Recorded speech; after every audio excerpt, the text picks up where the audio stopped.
Everyone, welcome back to Gyanversity. My name is Kanika और हम यहाँ आपको HP SET life sciences paper 2 की तैयारी करवा रहे हैं। स्टूडेंट्स, हम यूनिट बायोकेमिस्ट्री पढ़ रहे थे। आज हमारा लेक्चर 8 है और आज से हम एक नया टॉपिक या मतलब इसी यूनिट का एक मेजर सब टॉपिक स्टार्ट कर रहे हैं, दैट इज़ बायो एनर्जेटिक्स। ठीक है, बायो एनर्जेटिक्स में हम पढ़ते हैं बेटा मेटाबॉलिज्म्स। ठीक है, और जो बहुत सारे पाथवेज आते हैं, मतलब जो सोल हैं बायोकेमिस्ट्री यूनिट की, जहाँ से बहुत सारे क्वेश्चंस भी आते हैं। Very important topic. इससे पहले हमने अपने सारे बायोमॉलिक्यूल्स ख़त्म कर लिए पिछले सात यूनिट्स में, वो भी 7 लेक्चर्स में, वो भी बहुत ज़रूरी थे। अब जो हमने बायोमॉलिक्यूल्स पढ़े, मतलब कार्बोहाइड्रेट्स, प्रोटीन्स, फैट्स, ठीक है, उसके अलावा हमने न्यूक्लिक एसिड्स देखे। ठीक है, इन सब का तो हमने स्ट्रक्चर, बेसिक फंक्शंस देख लिए, लेकिन अब हम इनका मेटाबॉलिज्म देखेंगे, मतलब हमारी बॉडी में किस तरीके से ये टूटते हैं, बनते हैं। मेटाबॉलिज्म बेटा आपका कैटाबॉलिज्म भी हो सकता है कि ये कार्बोहाइड्रेट प्रोटीन्स कैसे टूटते हैं, ठीक है, ब्रेकडाउन इनका कैसे होता है, ठीक है, और हमारी बॉडी में किस तरीके से पूरी बॉडी में फैलते हैं, जाते हैं, ट्रैवल करते हैं, पाथवे कैसा फॉलो करते हैं, और या फिर इनका एनाबॉलिज्म देख के कि ये टूट के दोबारा से कैसे बनते हैं। ठीक है, ब्रेकडाउन होता है, इसमें दोबारा से फॉर्मेशन होती है। ठीक है, कैसे बनता है ये हम बेटा बायोकेमिस्ट्री में, बायो एनर्जेटिक्स में पढ़ते हैं। ठीक है, आज जो टॉपिक है बेटा, हम आज स्टार्ट कर रहे हैं कार्बोहाइड्रेट्स का, जो है कार्बोहाइड्रेट्स का मेटाबॉलिज्म स्टार्ट कर रहे हैं। ठीक है, थोड़ा लंबा है। कार्बोहाइड्रेट्स बहुत इंपॉर्टेंट टॉपिक है अपने आप में, ये 2 लेक्चर्स में कवर करेंगे। याद रखना, इसमें बायो एनर्जेटिक्स में कार्बोहाइड्रेट्स पाथवेज और फैटी एसिड्स पाथवेज सबसे इंपॉर्टेंट है। प्रोटीन्स भी इंपॉर्टेंट है, लेकिन यहाँ ये ज़्यादा हॉट टॉपिक्स हैं, यहाँ ये वाले आप टॉपिक नहीं छोड़ सकते, क्योंकि यहाँ से बहुत क्वेश्चन आते हैं। ठीक है, मतलब बहुत हॉट टॉपिक है, छोड़ना कुछ नहीं है इस टॉपिक्स में से, समझ लेना है। एक बार आपने समझ लिया, नॉलेज आपको सेट बैठ गई, तो आप इजिली यहाँ से क्वेश्चन जो है सॉल्व कर पाएंगे। नाउ लेट्स स्टार्ट फिर। ठीक है, जो टॉपिक्स हमने करने हैं, आज हम क्या करेंगे, आज हम बायोएनर्जेटिक्स स्टार्ट कर रहे हैं, कार्बोहाइड्रेट मेटाबॉलिज्म कर रहे हैं। आज हम ग्लाइकोलिसिस देखेंगे, सिट्रिक एसिड साइकिल देखेंगे, ऑक्सफोस तो बाद में आएगी। चलिए थोड़ा ओवरव्यू ले लेते हैं, किसका कर रहे हैं, कार्बोहाइड्रेट्स का। ठीक है, याद रखना कार्बोहाइड्रेट्स, हम जो कार्बोहाइड्रेट, जब खाने में हमने खाना ले लिया, कार्बोहाइड्रेट्स ले लिए, हमें पता है कि डाइजेशन होती है, एब्जॉर्प्शन होती है। ठीक है, पूरी एब्जॉर्प्शन के बाद हमारी बॉडी में ग्लूकोज बनता है। ठीक है, अब इस ग्लूकोज को मैंने कैसे यूज़ करना है, ठीक है, इसको यूज़ कैसे करना है, मुझे ज़रूरत है तो एटीपी बना लेंगे। हमें पता है कि ग्लूकोज जो है एटीपी देता है। एटीपी नहीं है तो हम इसको स्टोर कर लेंगे, या फिर हम इसको कुछ और बनाने में हेल्प कर लेंगे, जैसे कि कुछ अमाइनो एसिड्स जो फर्दर आगे जाके बनेंगे, या कुछ फैट्स मेटाबॉलिज्म, उसमें हम कैसे कैसे ये दूसरी साइकिल्स में जाके क्या है काम करता है, वो हमने देखना है। गोल याद रखना है बेटा कि कितनी ज़्यादा से ज़्यादा एनर्जी हम एक ग्लूकोज से निकाल सकते हैं। ठीक है, तो मेन पहले आज का टॉपिक ग्लाइकोलिसिस पढ़ेंगे। ग्लाइकोलिसिस साइटोप्लाज्म में होती है बेटा, और उससे पायरुवेट बनता है। ग्लाइकोलिसिस के बाद जो ग्लूकोज टूट के पायरुवेट बनाता है, और पायरुवेट 2 पाथवेज, कोई इनमें से कोई एक पाथवे जो है फॉलो करता है, या तो एनारोबिक पाथवे, मतलब क्या, जहाँ पे ऑक्सीजन की डिफिशियंसी है। ठीक है, उस केस में इनकी फर्मेंटेशन होती है। ठीक है, फर्मेंटेशन होती है पायरुवेट की, जो ग्लूकोज से बन के आया है, और उसमें या तो लैक्टिक एसिड बनेगा या तो इथेनॉल। ठीक है, इन दोनों में से कोई एक टाइप की फर्मेंटेशन होगी। दूसरा पाथवे क्या है कि ऑक्सीजन भर भर के है, तो ठीक है, जब एरोबिक कंडीशंस है तो ये ऑक्सीडेटिव डिकार्बोक्सिलेशन होती है पायरुवेट की, फिर ये एसिटाइल कोए बनाता है, फिर इसकी क्रेब्स साइकिल होती है। ठीक है, क्रेब्स साइकिल चलने के बाद ये ईटीसी या ऑक्सफोर्स साइकिल बनाता है। ठीक है, आज हम पढ़ेंगे क्रेब्स साइकिल तक, कल हम जो है ईटीसी और ऑक्सफोर्स देखेंगे, और इसके अलावा छोटे छोटे टॉपिक्स और देखेंगे, मतलब जो कार्बोहाइड्रेट मेटाबॉलिज्म के बचे हुए टॉपिक्स है वो देखेंगे, और एंड में आपका एटीपी बन के आता है। इसमें भी एटीपी बनता है, बट इसमें 2 एटीपी बनता है, कम बनते हैं, इसमें ज़्यादा एटीपी बनते हैं, अप्रॉक्सीमेट 36 to 38 एटीपी आपके बनते हैं। ये एक ओवरव्यू मैंने आपको बता दिया। ठीक है, आज हम पढ़ेंगे ग्लूकोज से पायरुवेट, पायरुवेट से ये एनारोबिक पाथवे, और पायरुवेट से एरोबिक पाथवे में क्रेब्स साइकिल तक। ठीक है, एसिटाइल कोए तक का हम देखेंगे। चलिए अब स्टार्ट करते हैं, कुछ बेसिक्स देख लेते हैं। ठीक है, कार्बोहाइड्रेट जो है वो कैसे है बेटा, कार्बोहाइड्रेट का मेटाबॉलिज्म 4 तरीके से हो सकता है। ठीक है, पहला है, ठीक है, या तो ग्लाइकोलिसिस हो, एरोबिक एनारोबिक रेस्पिरेशन, जो मैंने आपको बता दी, इसको एरोबिक या एनारोबिक रेस्पिरेशन। क्यों, क्योंकि रेस्पिरेशन क्या होता है, फूड का breakdown to form CO2 water. ठीक है, यही बनता है ना, रेस्पिरेशन है, रेस्पिरेशन में क्या हो रहा है, और ये फूड क्या यूज़ कर रहा है, ऑक्सीजन यूज़ कर रहा है। ठीक है, एरोबिक रेस्पिरेशन है टू मेक CO2, तो क्या है, ऑक्सीजन से कार्बन डाइऑक्साइड बन रही है, तो ये क्या चल रहा है, रेस्पिरेशन चल रही है। दूसरा होता है बेटा ग्लाइकोजेनेसिस, कि अगर एक्स्ट्रा ग्लूकोज है तो उसको मैं ग्लाइकोजन बना के अपनी बॉडी में स्टोर कर लूँ। ठीक है, तीसरा जो टाइप है दैट इज ग्लाइकोजेनोलाइसिस। इसमें क्या है कि ग्लाइकोजन तो है, ग्लूकोज का रिजर्व है मेरी बॉडी में, लेकिन ग्लूकोज बहुत कम है।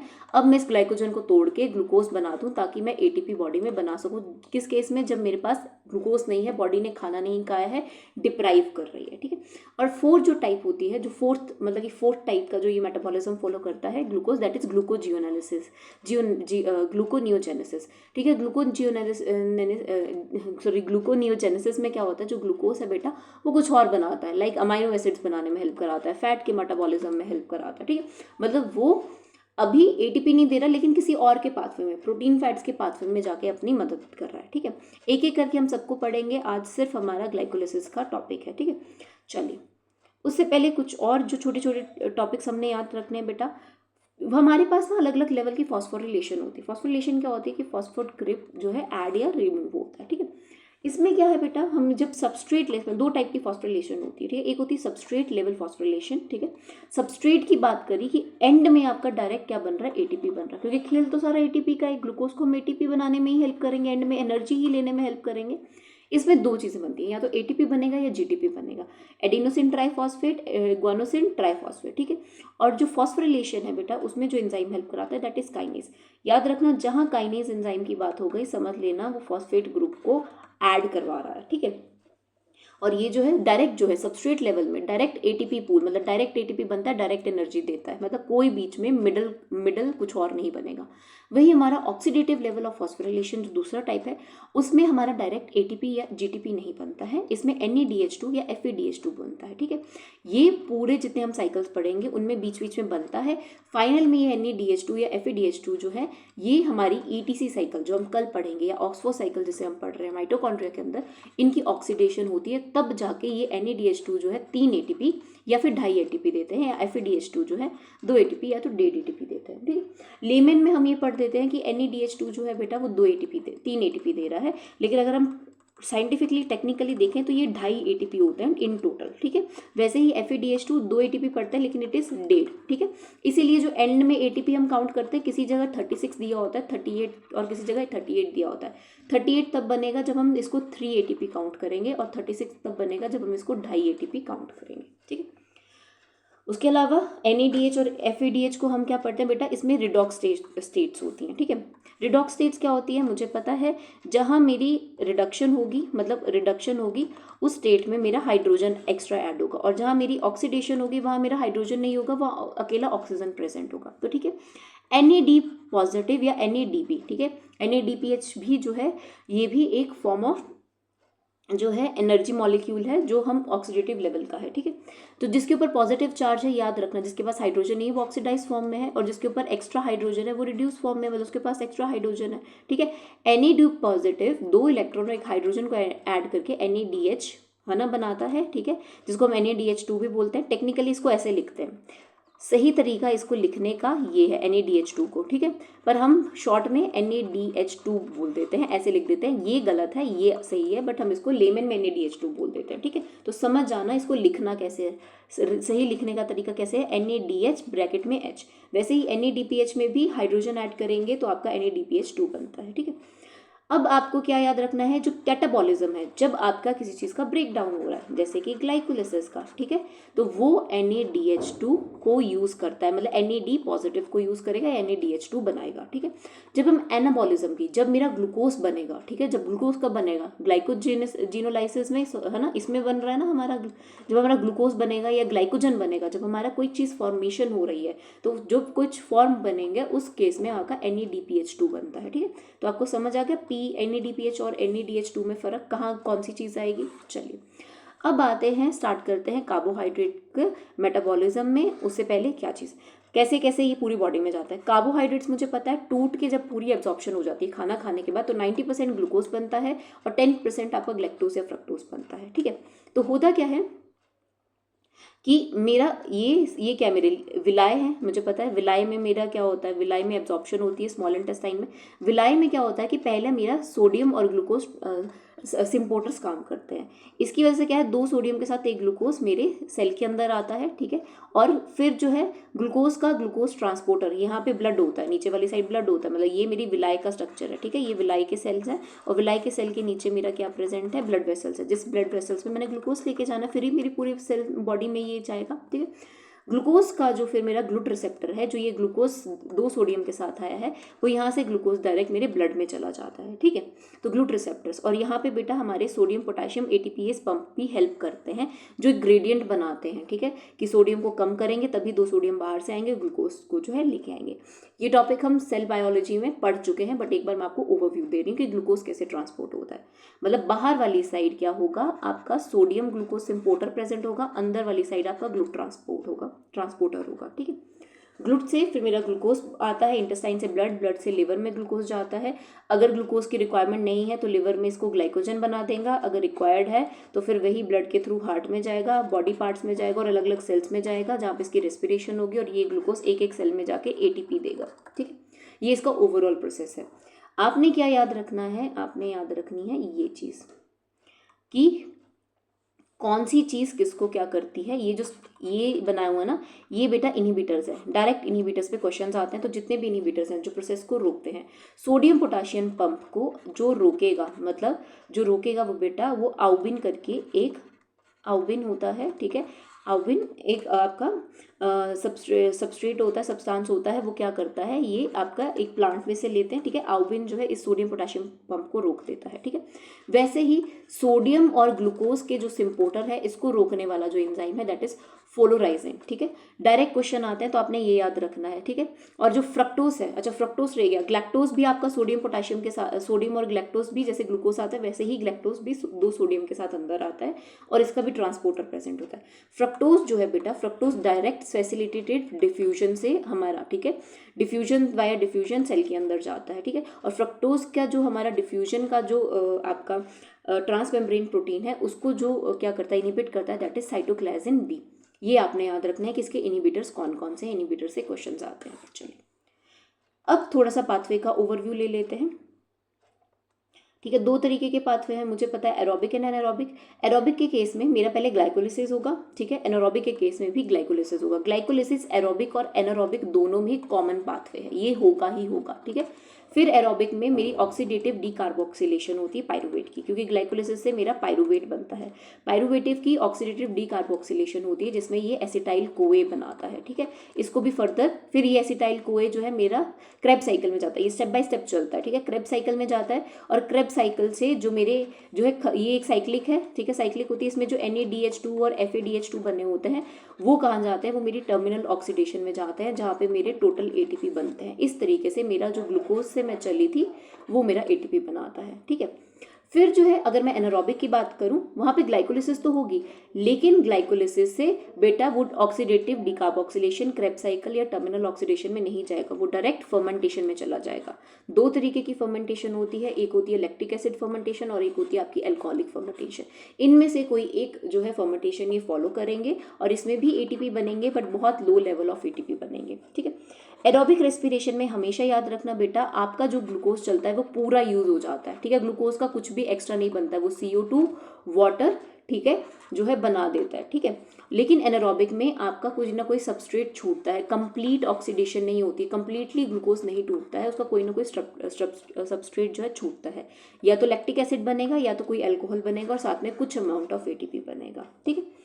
एक क्वेश्चन आता है व्हाई फॉस्फोरिलेट इन ग्लाइकोलिसिस। आप अभी जब ग्लाइकोलिसिस पढ़ेंगे इसके बाद आप देखेंगे बहुत सी जगह पे फॉस्फेट ग्रुप या तो ऐड होता है या रिमूव होता है, इसी को हम फॉस्फोरिलेशन बोलते हैं। कि ग्लाइकोलिसिस में इतना फॉस्फोरिलाइजेशन क्यों होता है बेटा, क्योंकि जो इंटरमीडिएट ये P जो है फॉस्फोरिलाइजेशन, ठीक है, अगर आपने फॉस्फेट ग्रुप किसी भी इंटरमीडिएट या किसी भी सबस्ट्रेट में, क्योंकि इतनी सारी चीज़ें सीक्वेंस में चलती है, इतने सारे प्रोडक्ट्स बनते हैं, अगर उनके ऊपर बेटा फॉस्फेट ग्रुप ऐड है तो वो आपका साइटोप्लाज्म छोड़ के नहीं जाता है, ठीक है, क्योंकि उसके ना कोई रिसेप्टर है ना कोई कुछ है, तो वो एक पूरी सीक्वेंस में चलता है, एक के बाद एक 10 स्टेप की प्रोसेस है बेटा, ठीक है। 10 स्टेप में जो 10 चीज़ें बन रही हैं वो कहीं भी भाग सकती हैं, तो उनको भागने से बचाने के लिए क्या है, हम फॉस्फेट ग्रुप ऐड करते हैं, ठीक है। High energy phosphate compound in glycolysis give phosphate to ADP to form phosphate. और दूसरी क्या पता है, हमें पता है कि एटीपी में कितने होते हैं, ट्राई फॉस्फेट होते हैं, 3 फॉस्फेट होते हैं, जब वो बॉन्ड्स टूट रही हैं तब एनर्जी हमें मिलती है। ठीक है, तो जो ग्लाइकोलिसिस में जो हमारे कंपाउंड्स हैं जिनके ऊपर फॉस्फेट्स हैं बेटा, वो एडीपी के साथ बाइंड करके, डाईफॉस्फेट के साथ बाइंड करके हमारे एटीपी बनाते हैं। ठीक है, तीसरा क्या है, binding energy resulting from binding of phosphate group to active site lowers activation energy and increase specificity.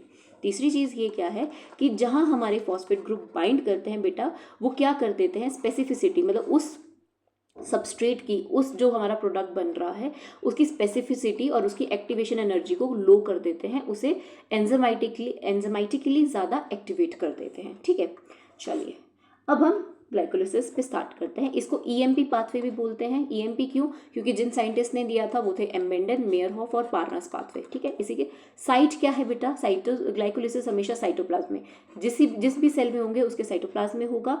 और 2 फेजेस में हम इसको डिवाइड करते हैं। First is your preparatory phase, second is your पे ऑफ फेज। प्रेपरेटरी फेज क्या है, जो एटीपी यूज करेगा, एटीपी बनाएगा नहीं, पहले वो क्या करेगा, पहले इसमें 5 स्टेप्स आते हैं बेटा। एटीपी यूज करेगा, एटीपी खुद से खर्च करेगा। फिर आता है पे ऑफ फेज, जिसमें उसने एटीपी खर्च कर लिया, अब उसने ग्लूकोज को ऐसा कुछ प्रोडक्ट बना देगा कि अब वो प्रोडक्ट जो है एटीपी देने के लिए तैयार है, मतलब ये एटीपी देगा, इस केस में एटीपी यूज होगा। अब जो भर भर के एटीपी यहाँ पे बन के आएंगे, इसमें भी 5 स्टेप है। टोटल ग्लाइकोलिसिस 10 स्टेप की जो है हमारी। ये एक बेटा आपका क्या है, एंजाइम्स है। आपने एंजाइम्स याद रखने हैं, एंजाइम को लर्न करने का short form, kick ADK mac. ठीक है, ये याद रखना है, किक एडीके मैक। ठीक है, ये आपके एंजाइम्स है। 10 स्टेप्स में 9 एंजाइम्स यूज होंगे। K for kinase, it can be hexokinase और glucokinase. I for isomerase, P for also kinase that is phosphofructokinase, A for aldolase. ठीक है, और then your D is your dehydrogenase enzyme. ठीक है, this is for your 5th step. K is for your kinase, K से kinase लेकिन that is BPG kinase. Next K is your pyruvate kinase. ठीक है, BPG kinase.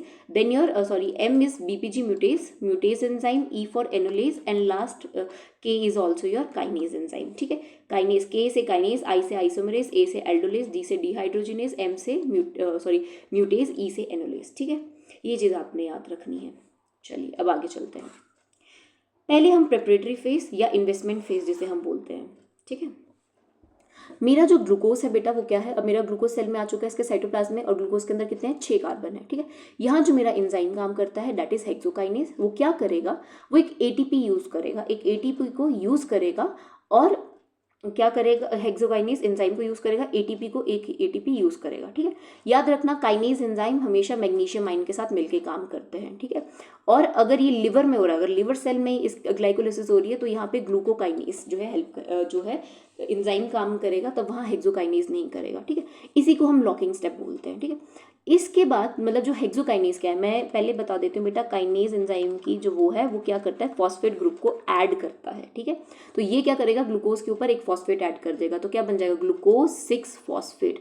6 carbon of जो glucose है उसके ऊपर फॉस्फेट बोल देंगे, और ये आपका लॉकिंग स्टेप हो जाएगा। ठीक है, फिर जो है आपका 6 जो आपका है ग्लूकोज 6 फॉस्फेट है बेटा, वो आइसोमेरेज एंजाइम को यूज करेगा। फॉस्फोग्लूको, यहाँ से नाम आया है, फॉस्फोग्लूको आइसोमेरेज।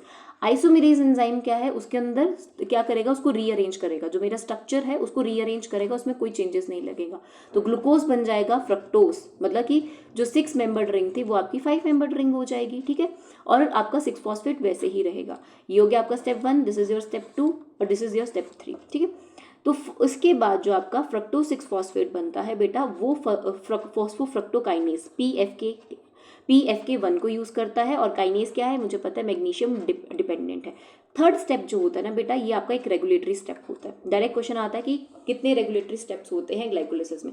रेगुलेटरी स्टेप्स क्या होते हैं बेटा, जो डिफाइन करते हैं कि आगे ग्लाइकोलिसिस जाएगी या नहीं जाएगी। ठीक है, और यहाँ पे एलोस्टेरिक एंजाइम्स काम करते हैं, इसको थोड़ा सा समझते हैं। 3rd स्टेप पे भी बेटा आपको क्या है, एटीपी यूज होती है। काइनेज एंजाइम है, मतलब एक और एक्स्ट्रा फॉस्फेट ऐड होगा, तो ये फ्रक्टोज 1,6 फॉस्फेट, मतलब कार्बन 1 पे एक फॉस्फेट ग्रुप, कार्बन 6 पे वो बन जाएगा, पाई फॉस्फेट बन जाएगा, ये भी अभी 6 कार्बन है। ठीक है, इसको बनाने के लिए मेरा PFK 1 हुआ है, फॉस्फोफ्रक्टोकाइनेज हेल्प बना है, ये रेगुलेटरी स्टेप है। ठीक है, अब याद रखना है इस रेगुलेटरी स्टेप्स में हमें क्या होता है, हमें कुछ एक्टिवेटर और इनहिबिटर्स होते हैं। ठीक है, अगर मेरे पास इसका एलोस्टेरिक एंजाइम मतलब ये जो PFK1 है ना, इसका ही भाई होता है PFK2, ठीक है, PFK2, ठीक है, जो कि किसको रेगुलेट करता है, फॉस्फो 2,6 बिसफॉस्फेट को, ठीक है। अगर ये प्रेजेंट है फ्रक्टोज 2,6 बिसफॉस्फेट, ये ज़्यादा प्रेजेंट है साइटोप्लाज्म में, तब ये क्या करेगा, प्रमोट करेगा इस स्टेप को, ये बोलेगा कि हाँ भाई अब तुम ग्लाइकोलिसिस फर्दर कंटिन्यू कर सकते हो, ठीक है। या फिर अगर ADP प्रेजेंट है, क्यों ADP प्रेजेंट है, मुझे पता अगर ADP है तो मतलब ATP नहीं है, ATP कम है, और मुझे ग्लाइकोलिसिस क्यों चाहिए, मुझे ATP ही बनानी है। अगर ADP है तो ADP क्या बोलेगा कि तुम ग्लाइकोलिसिस करो क्योंकि ATP बनाना है, ठीक है। और अगर मेरा ATP है, भर भर के ATP है, तो मुझे पता है कि मुझे ATP की अभी ज़रूरत नहीं है, तो वो क्या करेगा, वो इसको क्या करेगा, स्टॉप करेगा, इनिबिट करेगा, ठीक है। तो ADP जो है वो क्या करता है, वो भी आपकी इस प्रोसेस को प्रमोट करता है। इनहिबिटर क्या है बेटा, ATP एंड सिट्रेट। सिट्रेट मेरा बेटा जो हमने क्रेब्स साइकिल इसके बाद पढ़नी है उसमें आता है, ठीक है। तो सिट्रेट एंजाइम वहाँ बनता है। अगर ये एंजाइम प्रेजेंट है या ATP प्रेजेंट है तो ये भर के ऑलरेडी प्रेजेंट है, तो ये क्या बोलता है कि अभी हॉल्ट करो तुम ग्लाइकोलिसिस को, ठीक है। ये है आपका थर्ड स्टेप। फोर्थ स्टेप में क्या होता है कि जो फ्रक्टोज 1,6 फॉस्फेट है वो अगर 6 कार्बन की चेन थी वो थर्ड और फोर्थ कार्बन के बीच में टूट जाती है, ठीक है। और यहाँ पे जो एंजाइम काम करता है that is aldolase. Aldolase enzyme जो है वो जिंक क्या है, जिंक डिपेंडेंट होता है, ठीक है। इससे जब एंजाइम जो हमारा जो फ्रक्टोज 1,6 फॉस्फेट टूटता है वो टूटता है इनटू बेटा ग्लिसरैल्डिहाइड 3 फॉस्फेट, जिसको हम G3P भी बोलते हैं, G3P बोलते हैं, ये 3 कार्बन का बन जाता है। और दूसरा बनता है डाईहैप। डाईहैप क्या है, डाईहाइड्रोएसीटोन 3 फॉस्फेट, ठीक है। ये दोनों जो है आपस में क्या है, सेम स्ट्रक्चर है, बस आइसोमेरेज एंजाइम जो है इनके स्ट्रक्चर्स को आगे पीछे कर देता है, ठीक है। तो ये आपस में क्या हो जाते हैं, चेंज हो जाते हैं।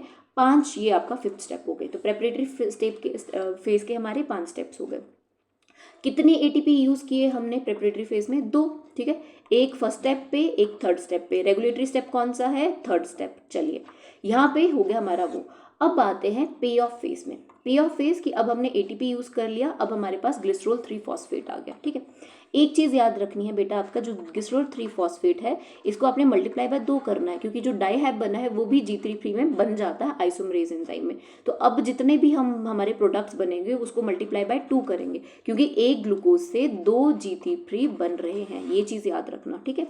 तो इसलिए मल्टीप्लाई बाय 2 करेंगे। अब आते हैं हमारे 6th पोजीशन पे, सॉरी 6th उस पे। तो जो G3P है बेटा, वहाँ एंजाइम काम करता है G3P डीहाइड्रोजिनेज। डीहाइड्रोजिनेज भी मैग्नीशियम डिपेंडेंट होता है। और G3 इसको जो इनिबिट करता है वो क्या है, आर्सेनेट, ठीक है। आर्सेनेट जो आर्सेनिक एसिड है वो इसको इनिबिट करता है। ये अनकपलर की तरह करता है, तो इसकी वजह से यहाँ पे कोई ATP नहीं बनता है, ठीक है। इस पोजीशन पे मतलब 6 स्टेप पे आपका एक NADH बनता है, NADH2 बनता है, ठीक है। ये बना आपका पहले NADH2। फिर उसके बाद दूसरा जो है बेटा मेरा बनता है 1,3, इसकी वजह से डीहाइड्रोजिनेस की वजह से मेरा बनता है 1,3 बिसफॉस्फोग्लिसरेट, ठीक है। 7th पोजीशन है, ये मेरा 7th स्टेप है बेटा, यहाँ पे भी एक ATP बनेगा, याद रखना, ठीक है। 7th पोजीशन में भी मेरा एक ATP बनता है। चलिए ठीक है, यहाँ पे ये ATP बन रहा है, ये इस पोजीशन पे नहीं बन रहा, 6th में नहीं, ये 7th में बनता है, ठीक है। ये ATP यहाँ बनता है। यहाँ पे जो एंजाइम काम करेगा दैट इज BPG काइनेज, ठीक है। और मैग्नीशियम डिपेंडेंट होगा, 3 कार्बन होगा। इस एंजाइम को, अच्छा एंजाइम जो डीहाइड्रोजिनेज है इसको आइडोएसीटेट जो है क्या करता है, इनिबिट करता है। G3P को इनिबिट करता है आर्सेनेट, और एंजाइम को जो करता है आइडोएसीटेट। मतलब इस 6 स्टेप को जो है जो इनिबिट कर रहे हैं वो ये है। 7th स्टेप पे कुछ भी नहीं है, 7th स्टेप पे आपका ATP एक बनेगा, ठीक है। फिर आता है बेटा इसी से काइनेज जो है इसको 3 फॉस्फोग्लिसरेट बना देता है, और उसके ऊपर फिर म्यूटेज एंजाइम आता है। म्यूटेज एंजाइम उसको 2 फॉस्फोग्लिसरेट बना देता है, 2PG 3 कार्बन। फिर यहाँ पे आपका इस स्टेप में that is your 9th step, आपका एक वाटर जो है वो रिलीज होता है, और एंजाइम जो काम करता है दैट इज एनुलेज, जो कि मैग्नीशियम या मैग्नीज डिपेंडेंट होता है। 9th स्टेप को जो आपका इनिबिट करता है दैट इज योर फ्लोराइड, ठीक है। और एंड में 9th स्टेप के बाद आपका बनता है एट 9th स्टेप वो बनता है पेप, दैट इज फॉस्फोइनोल पायरुवेट।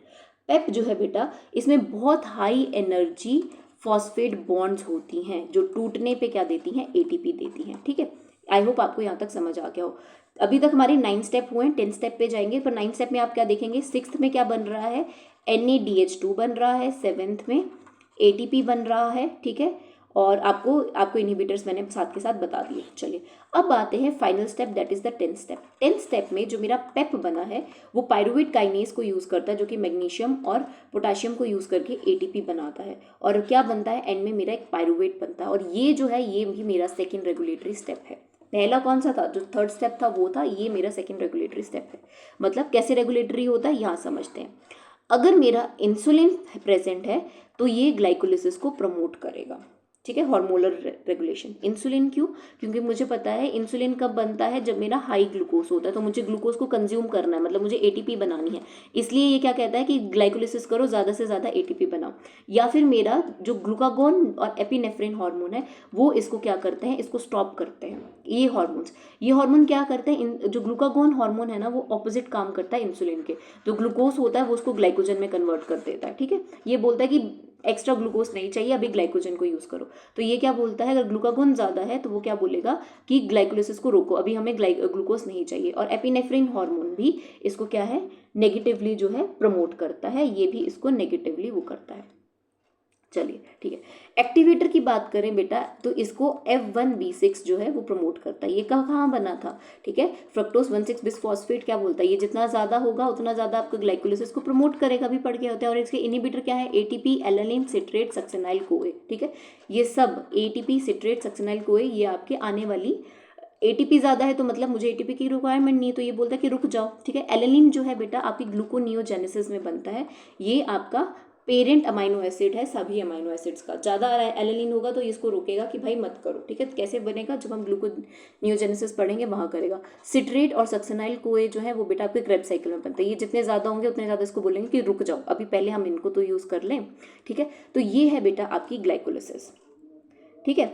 तो अब हम अगर इनका एंड में देखें कि कितनी एनर्जी आई है, चलिए what would be the total energy generated पर ग्लूकोज। अब देखते हैं, मुझे पता है कि पहली जो मेरे 5 स्टेप्स में थे उसमें मेरे 2 ATP माइनस हुए, ठीक है। फर्दर 5 से 10 स्टेप में मेरे 2 NADH2 बने, ठीक है। एक बना था, लेकिन ये प्रोसेस जो है, जो वो हमारी 5th प्रोसेस है, वो 2 बार रिपीट होती है, क्योंकि 2 G3P बने थे ना बेटा, तो वो हमने एक के करके बताया, मल्टीप्लाई बाय 2 करेंगे तो 2 NADH2 बनेंगे। और टोटल 4 ATP बने, दो जगह 2 ATP बने, तो आपके टोटल 4 ATP बने, ठीक है।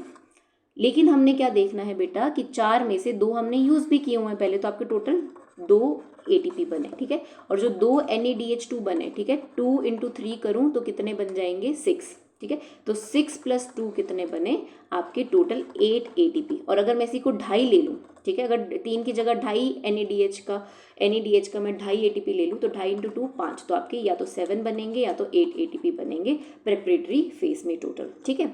चलिए अब हम कुछ छोटे छोटे टॉपिक्स हैं उनको यहाँ पे देखते हैं बेटा कि ग्लाइकोलिसिस के इफेक्ट क्या है। यहाँ पे हम पास्चर और वॉरबर्ग इफेक्ट आते हैं, छोटे छोटे टॉपिक्स उन्हें समझते हैं।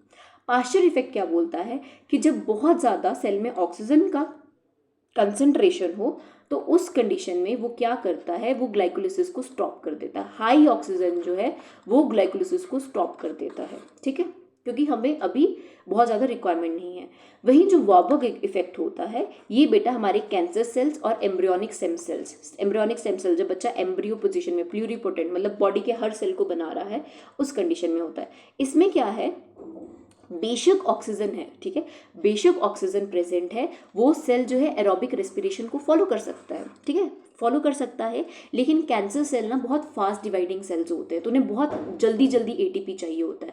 तो और आपको एरोबिक रेस्पिरेशन में 4 से 5 स्टेप है बेटा, वो 4 से 5 साइकिल्स को करने में बहुत टाइम कंज्यूम होता है। तो इस कंडीशन में जो कैंसर सेल्स है वो एनारोबिक रेस्पिरेशन में चले जाते हैं, ठीक है, क्योंकि वो एक ही स्टेप में खत्म होता है। ऑल्दो उसमें ATP कम बनते हैं, कम नंबर ऑफ ATP बनते हैं, लेकिन जल्दी बनते हैं। तो ये ग्लाइकोलिसिस करते हैं, बट कौन सी, एनारोबिक रेस्पिरेशन में। ग्लाइकोलिसिस के बाद ये क्रेब्स साइकिल वगैरह या ETC में नहीं जाते हैं।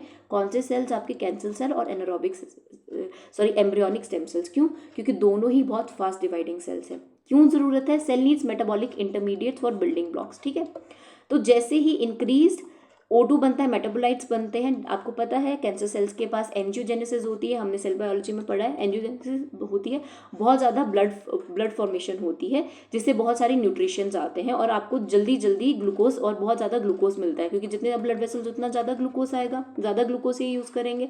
तो ये क्या कहते हैं, ये एनारोबिक पाथवे को रोक देते हैं, क्योंकि वो टाइम कंज्यूमिंग, और ये बोलते हैं मैं एनारोबिक डिपेंडेंट कर लेता हूँ, ये जल्दी जल्दी होगा और मेरा जल्दी जल्दी जो ग्लूकोज है वो यूज़ होगा। तो यहाँ पे सिर्फ 2 ATP बनते हैं एनारोबिक पाथवे में, लेकिन क्यों ये एरोबिक नहीं फॉलो करते वो मैंने आपको बता दिया। तो ये है बेटा आपका वॉरबर्ग इफेक्ट। चलिए अब हम जो पायरुवेट मेरा बना है उसको थोड़ा सा समझते हैं। पायरुवेट मेरा एरोबिक एनारोबिक दोनों के रिजल्ट में आता है, ठीक है। अब ये पायरुवेट जो है बेटा क्या क्या कर सकता है, या तो बेटा ये पायरुवेट ट्रांसएमिनेशन में चला जाएगा, ये क्या करेगा, ये एलेनिन बना देगा। ये एलेनिन क्या है, हमारा अमाइनो एसिड है। जो अमाइनो एसिड कौन सा है, ये पेरेंट अमाइनो एसिड है। जितना हमारे बॉडी में अमाइनो एसिड बनता है उनका पेरेंट एसिड मतलब हमारी बॉडी के सारे अमाइनो एसिड्स बनते हैं, ठीक है। पायरुवेट से ही हमारे अमाइनो एसिड बनते हैं और चाहे एंजाइम काम करता है, that is alanine amino transferase. या फिर बेटा होगी एनारोबिक रेस्पिरेशन। एनारोबिक रेस्पिरेशन कहाँ होगी, जब आपका ऑक्सीजन कंटेंट कम है, ठीक है। तो इस कंडीशन में पहली कंडीशन हो सकती है कि अगर आपकी बॉडी में ये वाला जो होता है ना, ये वाला लैक्टेट डिहाइड्रोजिनेशन, ये हमारे मसल सेल्स में होता है, ठीक है। लैक्टेट डिहाइड्रोजिनेज करके एक एंजाइम एक्टिवेट होता है जो इसको, जो पायरुवेट है उसको लैक्टिक एसिड में और क्या करता है, यूज़ कर लेता है NaDH2। जो हमारा NaDH2 बना था उसको यूज़ कर लेता है, जो कम pH बना देता है, ठीक है। तो इसमें 2 ATP बनते हैं। या दूसरी कंडीशन हो सकती है अल्कोहलिक डिहाइड्रोजिनेस। ये क्या करेगा, इसको एसिटल्डिहाइड में बना देगा और ये फर्दर एसिटल्डिहाइड जो है इथेनॉल बना देगा, हमारा अल्कोहल बना देगा, और ये भी क्या है NaDH2 जो हमारा बना था उसको यूज़ कर लेगा। तो एंड में कितने ATP बने बेटा, 2 ही ATP बने, क्योंकि हमने क्या देखा था कि 2 ATP बन रहे थे ग्लाइकोलिसिस के बाद, ठीक है, और ओवरऑल दो ATP बन रहे थे, ठीक है। और हमारे पास NaDH2 से कितने आ रहे थे, 6 ATP आ रहे थे, लेकिन मेरे NaDH2 दोबारा यहाँ पे यूज़ हो जाता है, ठीक है। तो वो यूज़ हो जाता है तो NaDH2 का काम खत्म, सिर्फ ओवरऑल 2 ATP बने, कब, जब मेरी एनारोबिक रेस्पिरेशन होती है। और तीसरी जो चीज़ है बेटा, अगर मेरी एरोबिक रेस्पिरेशन चल रही है, यहाँ पे मेरा एनारोबिक रेस्पिरेशन खत्म, अगर मेरा एरोबिक रेस्पिरेशन चल रहा है, अभी भी जो मेरा पायरुवेट है उसको मैंने फर्दर तोड़ के और ATP निकालना है, तो ये हमारा एरोबिक पाथवे फॉलो करता है और एसिटाइल कोए बनाता है। चलिए तो अब हम एसिटाइल कोए बनाना चालू करते हैं। एनारोबिक रेस्पिरेशन खत्म, ट्रांसएमिनेशन का मैंने आपको बता दिया। अब हमने करनी है oxidative decarboxylation for aerobic pathway. चलिए ऑक्सीडेटिव डीकार्बोक्सिलेशन में क्या होता है, ये जो मेरे 2 पायरुवेट बने, एंड में 2 पायरुवेट बने ना, क्योंकि 2G3P थे, ठीक है, वो तोड़ के 2 बनाएंगे, 3 कार्बन के होंगे, 3 कार्बन होंगे, ये तोड़ के बनाता है बेटा 2 एसिटाइल कोए, 2 कार्बन डाइऑक्साइड और साथ में 2 NaDH2, मतलब 2 एक्स्ट्रा NaDH2 आ गए, मतलब 2 × 6 ATP और एक्स्ट्रा ऐड हो गए, 8 में 6 और ऐड कर लो, 14 ATP बन गए एरोबिक पाथवे में ऑक्सीडेटिव डीकार्बोक्सिलेशन तक। ये एक लिंक रिएक्शन है। मुझे एसिटाइल कोए चाहिए फॉर माय क्रेब्स साइकिल, और जो इसको एक्टिवेट करता है, जो एंजाइम करवाता है, वो एक पूरा कॉम्प्लेक्स ऑफ एंजाइम है जिसे हम PDC कॉम्प्लेक्स बोलते हैं। अब इसमें क्या है, 3 एंजाइम्स होते हैं। पहला एंजाइम इज पायरुवेट डिहाइड्रोजिनेस, ठीक है, इसकी डिहाइड्रोजिनेशन कराएगा। तीसरा है लिपोइल ट्रांस एसिटाइलेज, ठीक है, वो एंजाइम होगा। और फिर होगा बेटा डाइहाइड्रोलिपोइल डिहाइड्रोजिनेस। ये 3 एंजाइम बेटा नाम आ जाते हैं इन तीनों एंजाइम्स के PDC कॉम्प्लेक्स में, ये चीज़ें याद रखनी है। ये क्या करते हैं, ये हमारे 2 एसिटाइल कोए। PDC की फुल फॉर्म क्या है, pyruvate dehydrogenase complex, pyruvate dehydrogenase complex, ठीक है। और ये कहाँ होगा बेटा, ये माइटोकॉन्ड्रिया के मैट्रिक्स में होगा, ठीक है। तो टोटल कितने बने, 6 ATP या 5 ATP बनते हैं, ठीक है। अब याद रखना यहाँ पे कौन कौन से कोफैक्टर्स हेल्प कराते हैं इस एंजाइम के साथ, मतलब इस कॉम्प्लेक्स के साथ कौन कौन से हमारे एंजाइम्स हेल्प करवा रहे हैं। वो है बेटा आपका TPP, that is thiamine pyrophosphate, ये विटामिन B1 का क्या है, कोफैक्टर है, कल ही पढ़ के हटे हैं, ठीक है। लिपोइक एसिड और HS कोए, जिसको सल्फर कंटेनिंग क्या है, एसिटाइल कोए है। FAD पॉजिटिव या NADH पॉजिटिव जो है, इसके जो है कोफैक्टर्स है जो इनको हेल्प करवाते हैं। TPP डायरेक्ट क्वेश्चन में आ जाता है, लिपोइक एसिड आ जाता है, ठीक है। ये चीज़ आपने याद रखनी है, ठीक। क्रेब्स साइकिल में जाने से पहले बेटा आपने एक चीज़ याद रखनी है, that is transportation of NaDH2, ठीक है। जो मेरा NaDH2 है ना बेटा, वो कहाँ है, अभी साइटोप्लाज्म में बना है, ठीक है, और उसको कहाँ बनना है, NaDH2 जो है ATP कहाँ जाके बनाता है, माइटोकॉन्ड्रिया में बनाता है। तो जब साइटोप्लाज्म से माइटोकॉन्ड्रिया में NaDH2 ट्रेवल करता है, वो 2 तरीके से जो है ट्रेवल करता है। पहला है G3P शटल और दूसरा है मैलेट एस्पार्टेट शटल, ठीक है। ये कहाँ होगा, G3P जो शटल है, शटल सिस्टम, मतलब कि एक कोई एंजाइम इसको अपने साथ कैरी करेगा, ठीक है, कैरी करेगा और उसको माइटोकॉन्ड्रिया के अंदर, मतलब ये साइटोप्लाज्म है, ये माइटोकॉन्ड्रिया के अंदर जा रहा है, तो ठीक है। G3P में कौन इसको कैरी करेगा, डाईहैप, जो हमने पढ़ा ना, डाईहैप पढ़ा, डाईहाइड्रो एसीटो, जो भी आपका फॉस्फेट ग्रुप है जो हमारा ग्लाइकोलिसिस के 5th स्टेप में बना था, ठीक है। तो डाईहैप जो है इस NADH2 को कवर लेके जाता है अपने साथ, ठीक है, और माइटोकॉन्ड्रिया में जब जाता है तो उसको FADH2 की फॉर्म में छोड़ता है, ठीक है, FADH2 की फॉर्म में छोड़ता है, मतलब NADH2 को यूज़ करता है लेकिन साइट माइटोकॉन्ड्रिया में जाने के टाइम पे इसको FADH2 के फॉर्म में, मतलब डाईहैप क्या बोलता है कि मैं तुम्हें लेके तो जाऊंगा NADH2, लेकिन मैं क्या करूंगा, एक ATP तुमसे यूज़ कर लूंगा, ठीक है, 1 ATP यूज़ कर लूंगा। क्यों, क्योंकि मुझे पता है बेटा NADH2 के अंदर कितने होते हैं, 3 ATP होते हैं, और FADH2 कितने ATP देता है, 2 ATP, तो मतलब 1 ATP यूज़ हो गया, तो ओवरऑल 2 ATP बनते हैं, मतलब जो FADH2 इसकी वजह से अंदर जाएगा उसके 2 ATP बनेंगे, 1 ATP का लॉस हो जाएगा। कब, जब आपका G3P शटल के थ्रू आपका NADH2 जाता है। दूसरे तरीका ये फॉलो कर सकता है, that is malate aspartate shuttle. जो मैलेट है, मैलिक एसिड बनता है आपका क्रेब्स साइकिल में, और ये कहाँ होता है बेटा, आपके हार्ट में, किडनी, लिवर और आपकी बॉडी के अदर टिश्यूज में मैलेट सिस्टम को जो है, शटल को ये फॉलो करता है। आपका जो ऑक्सैलो एसीटेट है जो आपका बनेगा भी, जब अभी हम देखेंगे जब हम क्रेब्स साइकिल, उस कंडीशन में जो आपका NADH2 को ऑक्सैलो एसीटेट जो है मैलेट में कन्वर्ट करके लेके जाता है सेल के अंदर, माइटोकॉन्ड्रिया के अंदर, जहाँ पे ये ऑक्सैलो एसीटेट फर्दर एस्पार्टेट बनाता है, एस्पार्टेट से दोबारा ये साइक्लिक स्ट्रक्चर। NADH2 जिस कंडीशन में आया था, उसी कंडीशन में जो है NADH2 अंदर आता है। यहाँ पे बेटा 3 ATP बनेंगे, कोई भी ATP यूज नहीं होता है, ठीक है। तो मैलेट शटल क्या है, ज़्यादा बेटर है, लेकिन किन किन सेल्स में है, हार्ट, किडनी, लिवर, ठीक है। वहीं आपका G3P शटल स्केलेटल मसल्स या ब्रेन वाले सेल्स में है, ठीक है। ये आपने याद रखना है। इस तरीके से जो है NADH2 जो है सेल में जाता है।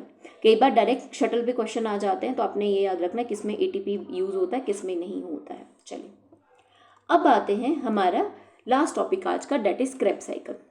क्रेब्स साइकिल क्या है, ये इसको हम TCA साइकिल भी बोलते हैं, ट्राई कार्बोक्सिलिक एसिड साइकिल भी बोलते हैं, ठीक है, ट्राई कार्बोक्सिलिक एसिड साइकिल, ठीक है। अब हमने क्या याद रखना है, क्रेब्स साइकिल में क्या आया, हमारे 2 एसिटाइल कोए बन के आए बेटा, ठीक है, 2 एसिटाइल कोए, और ये एक साइक्लिक है। इसमें भी बेटा आपके जो सबस्ट्रेट्स बनेंगे उनको जो आपने याद रखना है बेटा, उसका जो न्यूमोनिक याद है CCIOKS SFM, ठीक है। इसको याद कैसे रखना है, central cement industry, okay sir, senior finance marketing officer, ठीक है।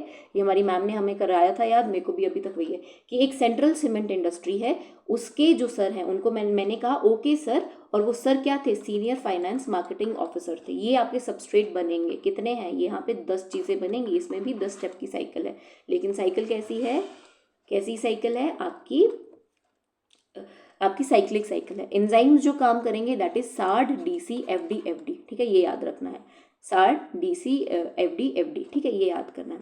ये एक बेटा एनाप्लेरोटिक पाथवे है, ठीक है, जो क्रेब्स साइकिल है वो क्या होता है, इसमें क्या है बेटा कि ये खुद तो पाथवे हैं, ये खुद जो भी सबस्ट्रेट करा रहे हैं, लेकिन जो इसके सबस्ट्रेट है वो किसी और पाथवे का भी हिस्सा है, ठीक है।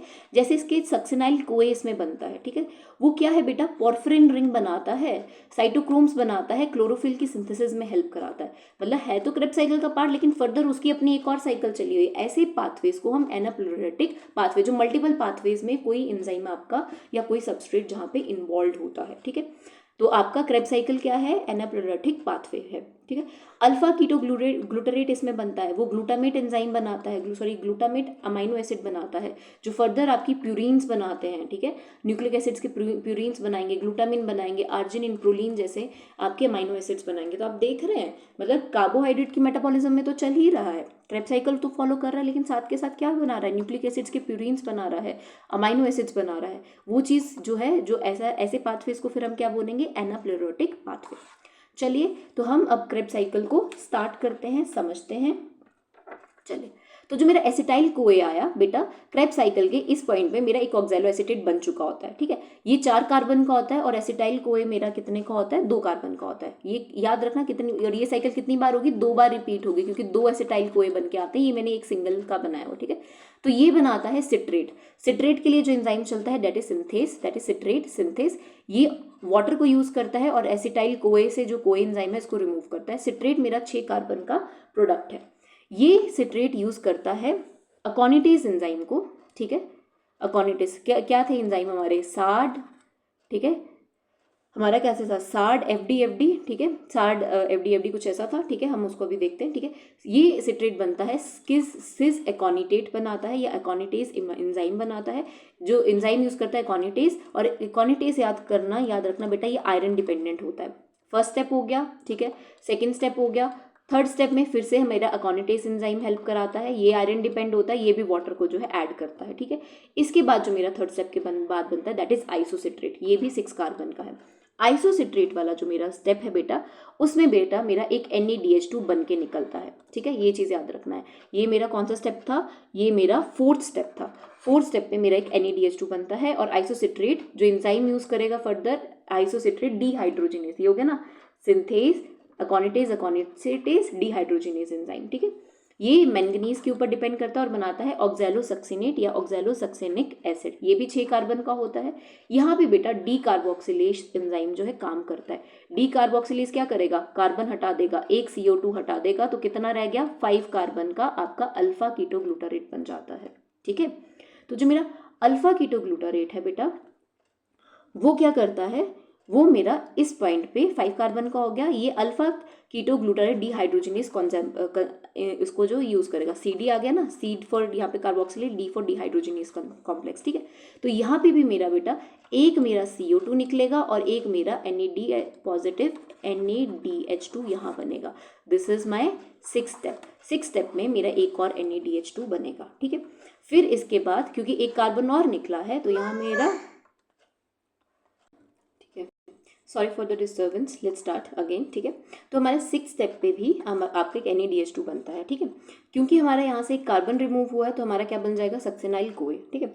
सक्सेनाइल कोए जो है 4 कार्बन का है, और यहाँ पे आपका क्या बनता है, GTP बनता है। ATP भी बन सकता है, GTP याद रखना बेटा, GTP is equivalent to ATP। ज़्यादा ATP प्रेजेंट होता है, लेकिन GTP की एनर्जी और ATP की एनर्जी बराबर रहती है। मतलब ये क्या है आपका, सबस्ट्रेट लेवल जो है आपकी फॉस्फोरिलेशन जो है आपकी करते हैं, और आपको जो है ATP या एनर्जी गिव कर देते हैं। तो जो आपका सक्सेनाइल को है बेटा, सक्सेनाइल को सक्सिनेट में कन्वर्ट होता है, और इस स्टेप पे मतलब 7th स्टेप पे आपका GTP बनता है, ठीक है। ये भी 4 कार्बन होता है सक्सिनाइट। अच्छा, एक चीज़ आपने सक्सिनेट को लेके करनी है याद, और इसको लेके डायरेक्ट कई बार क्वेश्चन आते हैं कि ये बेटा ऐसा सबस्ट्रेट है जो क्या होता है, इनर माइटोकॉन्ड्रियल मेम्ब्रेन के साथ बाइंड होता है, ठीक है, एसोसिएटेड होता है, ये यहाँ होता है, बाइंड नहीं होता, एसोसिएटेड होता है इसके साथ, ठीक है। माइटोकॉन्ड्रिया की जो इनर माइटोकॉन्ड्रियल मेम्ब्रेन है, ये मेम्ब्रेन के साथ होता है, बाकी सब माइटोकॉन्ड्रिया के मैट्रिक्स में चलता है। ये वाला जो स्टेप है, ये बिल्कुल आपकी इनर माइटोकॉन्ड्रियल मेम्ब्रेन पे ये वाला सबस्ट्रेट आपका जो है एसोसिएटेड होता है। तो यहाँ पे आपकी इनर माइटोकॉन्ड्रियल मेम्ब्रेन को टच करते हुए ये साइकिल चलती है, डायरेक्ट क्वेश्चन आता है, ठीक है। फिर आता है बेटा, फिर आपका 7th स्टेप हो गया। 8th स्टेप पे बेटा आपका क्या बनता है, FADH2 बनता है फ्रॉम FAD पॉजिटिव, ठीक है। यहाँ पे FAD पॉजिटिव बनता है और आपका फ्यूमरेट बनता है या फ्यूमरिक एसिड बनता है। फिर जो है ये फ्यूमरेट जो है मैलेट एंजाइम को फ्यूमरेज एंजाइम को यूज़ करता है, ठीक है। फ्यूमरेज FD है ना, FD, ठीक है, ठीक है, FD, ठीक है। फ्यूमरेज एंजाइम को यूज़ करके क्या करता है, ये आपका वाटर ऐड करवाता है इसमें, और फिर आपका this is your 8th 9th step. 10th step में मैलेट जो है वो क्या बन जाता है, ऑक्सैलो एसिटेट एसिड बन जाता है, और यहाँ पे भी बेटा आपका एक NaDH2 बनता है, ठीक है। तो कितने NaDH2 बने, 1 2 3 NaDH2। अच्छा, ये हो गया आपकी पूरी साइकिल, ठीक है, मैंने आपको बता दिया। अब आपने क्या याद रखना है, 3 NaDH2 बने एक सिंगल एसिटाइल कोए से, और 2 एसिटाइल को हैं तो कितने बन जाएंगे, 6 NaDH2 बन जाएंगे, ठीक है। और आपका अच्छा NaDH2 कौन कौन से स्टेप पे बन रहे हैं, एक आपका बन रहा है बेटा 4th स्टेप पे, एक बन रहा है आपका 6th स्टेप पे, और एक आपका बन रहा है 10th स्टेप पे। फिर आपका एक FADH2 बनता है, और आपको पता है FADH2 2 बार बनेंगे, तो 2 बार बनेंगे, टोटल आपके कितने 2 FADH2 बनते हैं। और कौन से स्टेप पे बनता है, ये बनता है बेटा आपके 8th स्टेप पे, ठीक है। और आपका एक GTP बनता है, ठीक है, कौन से स्टेप पे बनता है, ये बनता है बेटा आपके 7th स्टेप पे। ये चीज़ आपने याद रखनी है, ठीक है। कितने, 6 NaDH2, 2 FADH2, 2 बार होंगे तो 2 GTP बनेंगे। कहाँ पे आपका, ये हुई आपकी क्रेब्स साइकिल। अब क्रेब्स साइकिल का नेट फाइनल टैली एक बार चेक कर लेते हैं, ठीक है, जहाँ से हम समझते हैं कि अब तक कितने बन चुके थे, 14 ATP बन चुके थे हमारे, अगर मैं ऑक्सीडेटिव कार्बोक्सिलेशन की बात करूँ, ठीक है। तो हाँ, इसमें कितने हैं, 3 NaDH2 बनते हैं, 3 इंटू 3, ठीक है, टोटल 9, ठीक है, 3 इंटू 3 9 ATP से बनेंगे, 2 FTDH2, 2 ATP यहाँ से बनेंगे, 1 GTP 2 बार, ठीक है, 9 2, ठीक है, एक आपका GTP बनेगा इसमें, ठीक है, 2 बार बनेगा तो 12 ATP पर एसिटाइल। अच्छा, एक ATP से आपके 2 एसिटाइल कोए बनेंगे, ठीक है, ठीक है, एक एसिटाइल कोए से multiply by 2 multiply by 24 ATP बनेंगे। एक सिंगल एसिटाइल कोए से ये बना, मल्टीप्लाई बाय 2 2 बार होगा, क्योंकि 2 बार ये साइकिल रिपीट होती है, तो 24 ATP। और लिंक रिएक्शन से कितने मिले थे, 6 ATP, क्योंकि वहाँ पे 2 NaDH2 बने थे, ठीक है, और 24 जो है 8 ग्लाइकोलिसिस से 14 जो ऐड करेंगे तो टोटल 38 ATP। और अगर आप बेटा 2.5 कंसिडर करते हुए चलेंगे तो ये टोटल 36 ATP बनेंगे, ठीक है। ये तो ओवरऑल है, ATP को तो हम डायरेक्ट यूज कर लेंगे, लेकिन जो ये NaDH2 और FeDH2 है ना बेटा, इसको जब हम ATP में कन्वर्ट करेंगे ये बनता है ETC साइकिल में, जो हम कल देखेंगे, ठीक है। तो ये था बेटा आज का जितना भी हमने टॉपिक किया, आई होप आपको क्लियर होगा। पढ़ लेना क्वेश्चंस कहाँ से आते हैं, क्वेश्चंस आते हैं कहाँ की, आपके इनिबिटर्स कौन से हैं, रेगुलेटरी स्टेप्स कौन से हैं, ठीक है, और इसके अलावा कितने ATP बन रहे हैं उस पर क्वेश्चन आते हैं। समरी एक बार देख लेते हैं। डाइजेशन में बेटा जो है ग्लूकोज कैसा होता है बेटा, ग्लू ट्रांसपोर्ट और सोडियम की हेल्प से जो है हमारे बॉडी में आता है, ब्लड में आता है, फिर पूरी बॉडी में जाता है, और इसको कौन रोकता है, पोलराइजिन और आउबिन करके जो आपके सबस्ट्रेट्स हैं वो रोकते हैं। फिर आपका ग्लाइकोलिसिस साइटोसेल में होता है, आपका एक ग्लाइकोसिल जो है 2 पाइरुवेट में बनता है, और इसको रेगुलेट करता है PFK1 और पाइरुवेट काइनेज, ठीक है। ये कौन से हैं आपका, मतलब स्टेप 3 और आपका स्टेप 10 जो है वो नेट 2 ATP और 2 NaDH2 बन के आते हैं। फोर्क ऑफ द रोड क्या है कि अब ये पाइरुवेट सोचता है मैं कौन से साइड पे जाऊँ। एनारोबिक फर्मेंटेशन होती है, रेस्पिरेशन होती है, लैक्टेट बनता है या इथेनॉल बनता है, या फिर ये एरोबिक रेस्पिरेशन के लिए माइटोकॉन्ड्रिया में। एक चीज़ याद रखनी है बेटा, अगर एनारोबिक रेस्पिरेशन चल रही है, फर्मेंटेशन चल रही है, वो आपके साइटोप्लाज्म में होगी, ठीक है। बाकी अगर एरोबिक रेस्पिरेशन है तो पाइरुवेट आपका माइटोकॉन्ड्रिया में चला जाता है। फिर आपका शटल सिस्टम आता है, जो मेरा साइटोप्लाज्म में NaDH2 बना था या NaDH बना था, वो बेटा माइटोकॉन्ड्रिया में डायरेक्ट नहीं जा सकता है, तो वो या तो मैलेट एस्पार्टेट यूज़ करता है जिसमें आपके 3 ATP वैसे के वैसे जाते हैं, या फिर G3P शटल यूज़ करता है जिसमें 2 ATP यील्ड होते हैं और 1 ATP खर्च हो जाता है इस NaDH2 का, ठीक है। फिर आपकी लिंक रिएक्शन आती है, जिसमें आपका जो पाइरुवेट है वो एसिटाइल कोए में कन्वर्ट होता है। एक पाइरुवेट, ये 2 पाइरुवेट आए थे तो 2 से 2 एसिटाइल कोए बनेंगे बाय PDC कॉम्प्लेक्स, जिसमें आपका 2 है, एक NaDH2 मतलब 2 NaDH2 बनते हैं। फिर आपकी TCA साइकिल आती है जो माइटोकॉन्ड्रिया के मैट्रिक्स में होती है, जो हमने अभी पढ़ा, दैट इज माइटोकॉन्ड्रियल मेम्ब्रेन, ठीक है, सॉरी माइटोकॉन्ड्रियल मैट्रिक्स में होती है। ये जो है एसिटाइल कोए को पूरी तरीके से ऑक्सीडाइज कर देती है और खूब सारे CO2 हमारे यहाँ पे बनते हैं, ठीक है। यहाँ पे जाके आपका टोटल, जो हम क्या बोल रहे थे, जो सबस्ट्रेट लेवल होता है, इसमें total consumption of glycolysis, sorry जो ग्लूकोज की टोटल कंजम्पशन हो जाती है, ठीक है। 3 NaDH2 बनते हैं, एक FeDH2 बनता है, एक पर और एक GTP पर टर्न में, 2 बार ये टर्न्स होती हैं तो 3 के 6 NaDH2, 2 FeDH2 और 2 GTP बन जाते हैं। मैक्सिमम 38 to 80 ATP जो है आपके पर ग्लूकोज मॉलिक्यूल से हमें मिलते हैं। तो ये था बेटा आपकी समरी। अब क्वेश्चन 2 देखते हैं, फिर हम इस लेक्चर को सम अप करते हैं। Which of the following enzyme act at the first regulatory step, कौन सा है पहला रेगुलेटरी स्टेप, पता है, दैट इज PFK1 फॉस्फोफ्रक्टोकाइनेज, ठीक है। यहीं पे बाकी कहीं और जाने के लिए पाइरुवेट काइनेज आपका सेकंड रेगुलेटरी स्टेप है ग्लाइकोलिसिस का, एल्डोलेज नहीं है, एक्सोकाइनेज नहीं है, ठीक है। In malate aspartate shuttle what is the net ATP change per ADP, malate aspartate shuttle में आपका कितना ATP का चेंज होता है बेटा, कोई नहीं होता, वो G3P मतलब ग्लिसरॉल 3 फॉस्फेट के केस में आपका ATP चेंज होता है, तो नो ATP चेंज, ठीक है। ये गलत, ये गलत, इसमें एक ATP या तो ये होगा या तो ये होगा, ठीक है। लेकिन and transported and how many ATP does NaDH2 yield, और कितने ATP NaDH2 बनाएगा वो तो हमें पता है, एक NaDH2 से कितने मिलते हैं, 3 ATP, तो your answer will be A, 3 ATP, your answer will be A, यहाँ पे आपका ये आंसर हो गया। सो आज का हमारा लेक्चर इधर ही था, ये हमारे आंसर्स हैं वो हमने बता दिया। That's all for the day, कोई डाउट होगा तो आप डायरेक्ट पूछ सकते हैं, एंड कल मिलते हैं, इंपॉर्टेंट लेक्चर्स है। That's all for the day, thank you and have a nice day kids.